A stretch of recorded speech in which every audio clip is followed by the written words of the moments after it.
नमस्कार, आप सुन रहे हैं रेडियो सेंट्रल न्यूज। मैं हूं बबली भाटिया। अब खबरें विस्तार से। उच्चतम न्यायालय ने मुंबई उपनगर की आर्य कॉलोनी में पेड़ों की कटाई पर अगले आदेश तक के लिए रोक लगा दी। न्यायमूर्ति अरुण मिश्रा और न्यायमूर्ति अशोक भूषण की विशेष पीठ ने संबंध पक्षों की दलीलें सुनने के बाद यथास्थिति बनाए रखने का आदेश दिया। विशेष पीठ ने पेड़ काटने के विरोध में हिरासत में लिए गए सभी पर्यावरण कार्यकर्ताओं की रिहाई का भी निर्देश दिया। न्यायमूर्ति मिश्रा ने कहा कि पुलिस द्वारा हिरासत में लिए गए सभी पर्यावरण कार्यकर्ताओं और प्रदर्शनकारियों को तत्काल रिहा किया जाना चाहिए।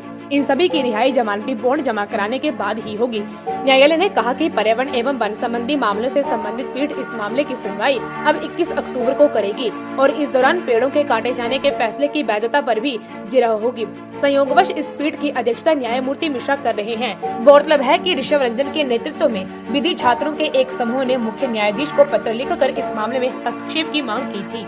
कश्मीर घाटी की संपूर्ण स्थिति में अभी तक कोई बड़ा बदलाव नहीं हुआ है, जहां पर लोग केंद्र सरकार के 5 अगस्त को जम्मू कश्मीर को विशेष राज्य का दर्जा देने वाले संविधान के अनुच्छेद 370 और 35A को समाप्त कर राज्य को 2 केंद्र शासित प्रदेश बनाने के फैसले को विरोध कर रहे हैं।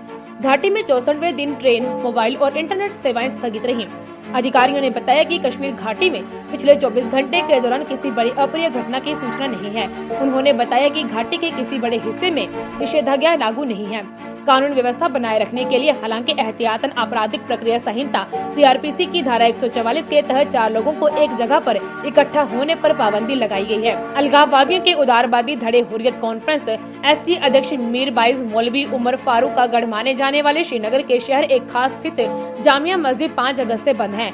ऐतिहासिक मस्जिद के सभी दरवाजे बंद हैं और कानून व्यवस्था बनाए रखने के लिए जामिया बाजार और मस्जिद के बाहर अर्धसैनिक बलों के जवान तैनात हैं। मेडिसन का वर्ष 2019 का नोबेल पुरस्कार संयुक्त रूप से William G Kaelin junior, sir Peter Ratcliffe और ग्रेग एल सिमेंजा को ऑक्सीजन की उपलब्धता पर कोशिकाओं की प्रतिक्रिया पर शोध के लिए दिया गया है। पुरस्कार के आयोजकों ने ट्वीट कर कहा कि 2019 का मेडिसिन का नोबेल पुरस्कार संयुक्त रूप से William G Kaelin junior, sir Peter Ratcliffe और ग्रेग एल सिमेंजा को ऑक्सीजन की उपलब्धता पर कोशिकाओं की प्रतिक्रिया पर शोध के लिए दिया गया है। इन शोधकर्ताओं ने बताया कि कोशिकाओं में किस तरह की प्रतिक्रिया होती है और वे किस प्रकार अपने आप को ऑक्सीजन के अनुकूल बनाती हैं। इन शोधकर्ताओं में विलियम केलिन और ग्रेग एल सिमेंजा अमेरिका से हैं और सर पीटर रेडक्लिफ ब्रिटेन से हैं।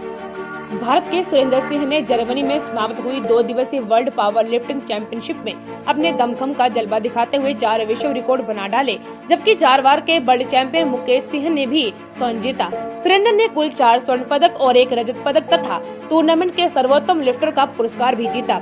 4 बार के वर्ल्ड चैंपियन मुकेश सिंह ने अंतर्राष्ट्रीय कोच द्रोणाचार्य भूपेंद्र धवन के अनुभवी मार्गदर्शन में स्वर्ण पदक जीता तथा बेंच प्रेस में अपना सर्वोत्तम प्रदर्शन दिखाते हुए 255 किलोग्राम भार उठाकर अपना नया रिकॉर्ड बनाया।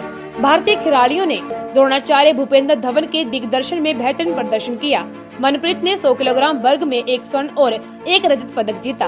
निरपाल सिंह ने 110 किलोग्राम वर्ग में 2 रजत और 1 कांस्य पदक अपने नाम किया। अपने खिलाड़ियों के शानदार प्रदर्शन को द्रोणाचार्य भूपेंद्र धवन ने प्रधानमंत्री नरेंद्र मोदी के फिट इंडिया तथा स्वच्छ भारत अभियान को समर्पित किया। उन्होंने कहा कि स्वच्छ भारत के साथ साथ फिट इंडिया की मुहिम ने बहुत ही सकारात्मक प्रभाव डाला है, जिसके प्रभावशाली परिणाम दिखने आरंभ हो चुके हैं। धवन ने अपने खिलाड़ियों को बधाई देते हुए भविष्य में उनसे और बेहतर प्रदर्शन की उम्मीद व्यक्त की।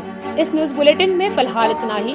देश विदेश की तमाम बड़ी खबरों से रूबरू होने के लिए सुनते रहिए रेडियो सेंट्रल न्यूज। धन्यवाद।